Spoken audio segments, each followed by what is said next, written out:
볼게요. 자, 먼저 서간도입니다. 서간도. 이 서간도 지역을 이야기할 때는요, 이 사람들을 빼놓고 이야기할 수가 없습니다. 빼놓고 이야기할 수 없습니다. 바로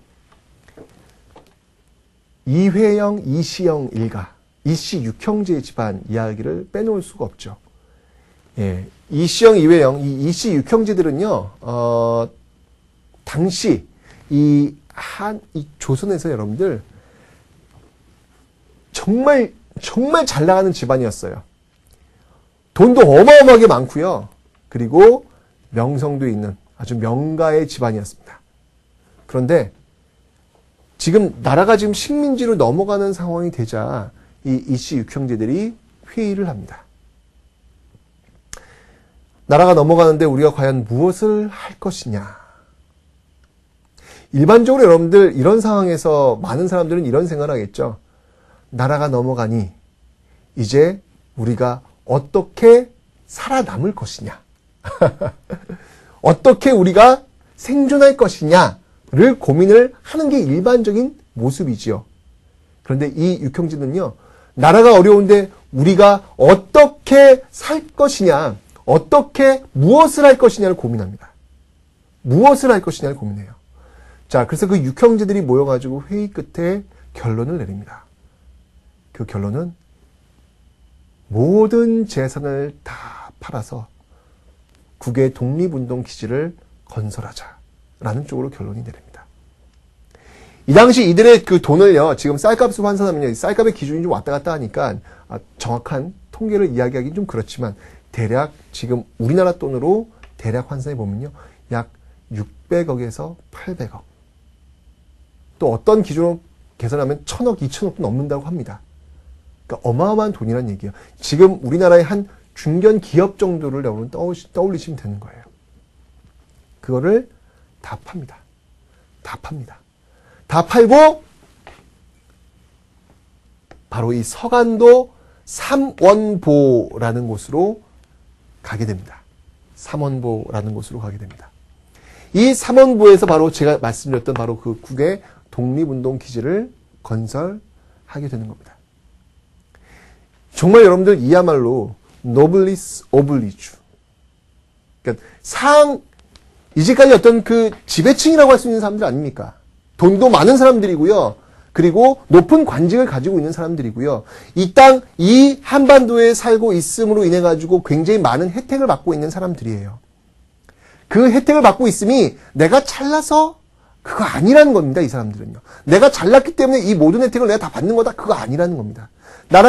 나라가 있으니까 내가 이 혜택을 받은 것이고, 이제 나라가 망하는 시점이 되니 내가 이제까지 받았던 모든 것들을 한번 내려놓을 그 시점이 된 것이다라는 것들을 고민하는 순간, 그 순간 이들은 서간도로 떠나게 되는 것이죠. 바로 여기에서 이 독립운동 기지를 건설하게 됩니다. 제가 조금 때 설명드릴 학교가 있어요. 그 학교가 바로 신흥무관학교입니다. 그들이 학교를 세우거든요. 그 신흥무관학교에서 배출된 군인들이 서로 군정서입니다. 이 서로 군정서 출신의 많은 사람들이 지휘관들이 되어가지고 이제 여러분들 보게 될 1920년대 제가 아까 설명드렸잖아요.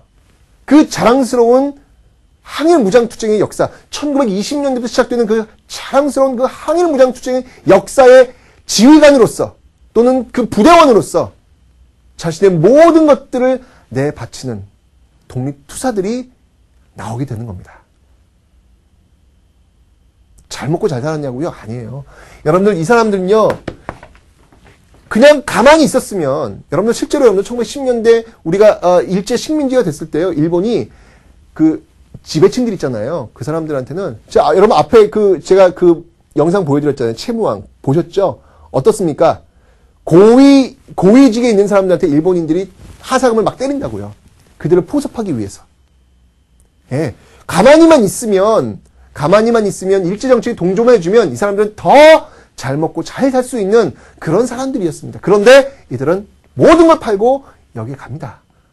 가서 땅도 사고요. 모두 사고요. 학교 건물도 짓고요. 다 그 많은 돈을 3년 만에 다 써버립니다. 그리고 나서 이들은 어떻게 생각하는지 아세요? 그 사료를 한번 보시면요. 깡냉이죽 같은 거 그거 먹으면 살아요. 와. 제가 여기에서의 그 사람들의 그 삶의 모습들을 그 글을 보면서 이걸 어떻게 읽지? 읽는데 너무 가슴이 벅찼어요. 제가 여러분들 이런 분들이 있기 때문에 저는 친일파에 대해서 분명히 얘기할 수 있습니다. 여러분 많은 사람들이 왜 자꾸 과거를 보느냐? 왜 자꾸 과거를 보느냐? 미래를 봐라. 우리가 가야 될 시간들이 정말 많은데 왜 자꾸 과거를 따지느냐? 그 당시엔 다 그랬다. 일제시대는 다 그랬다. 친일파 다. 그 당시에 세금 다 냈지 않았냐? 그럼 세금 다 냈으면 다 친일파들 아니야. 일제 도와준 거니까 다 친일파들 아니냐. 누구는 친일파고 누구는 친일파가 아니야. 이게 구분이 36년이면 너무 길다.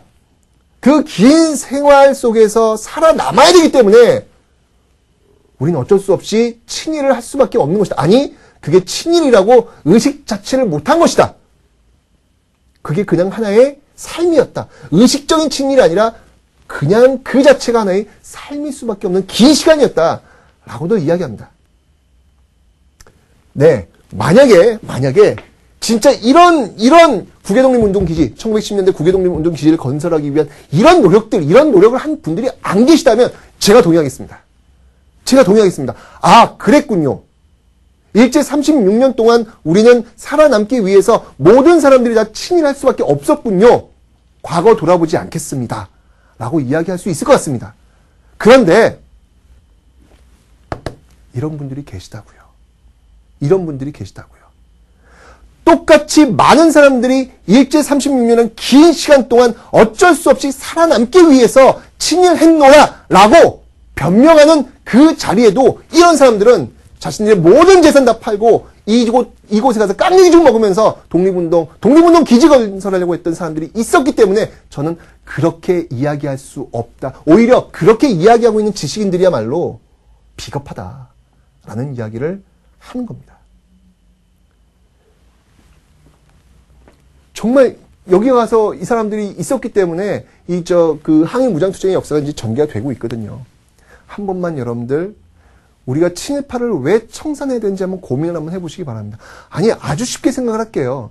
만약에 우리가 또 식민지가 됐는데 우리가 역사에서 이렇게 공부를 가르쳐 여러분들한테 아, 이 시기는 다 그랬어. 굉장히 긴 시기거든. 살아남아야 됐거든. 어쩔 수가 없었지. 너라면 그때 가면 어떻게 하겠니? 너도 그렇게 될 수밖에 없어. 라고 제가 역사 수업 시간에 여러분들 제가 그렇게 가르친다면, 역사 교사를 가르친다면, 여러분들은 우리가 또 식민 됐을 때 여러분들은 싸울 이유가 없는 거예요.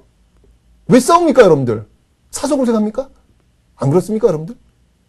저는 역사 교사로서 그렇게 이야기할 수밖에 없는 겁니다. 역사는 그렇게 평가할 수밖에 없는 겁니다. 역사니까요. 그래야 우리가 어려울 때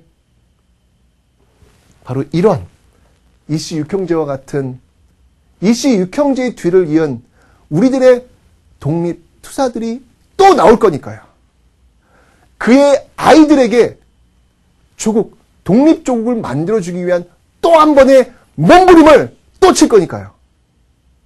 그렇기 때문에 친일파에 대한 처단은 과거에 대한 어떤 뒤로 돌아가는 퇴행적인 어떤 그런 것들이 아니라 더욱 건강한 미래를 만들기 위한 당연히 정상적인 행위다라고 이야기를 하는 겁니다. 네, 이런 얘기를 내가 지금 다시 한번 또 한다는 것 자체가 많이 속상합니다. 너무 지극히 상식인데 그 상식도 상식으로 잘 안 받아들이는 사람들이 있더라고요. 네? 자, 이씨 육형제, 서간도 지역에서 국외독립운동기지를 펼치셨던 그분들의 이야기를 한번 지금부터 시작해 보도록 하겠습니다. 여러분들 이 시대에 공부할 때요, 접근할 때 이렇게 접근하세요.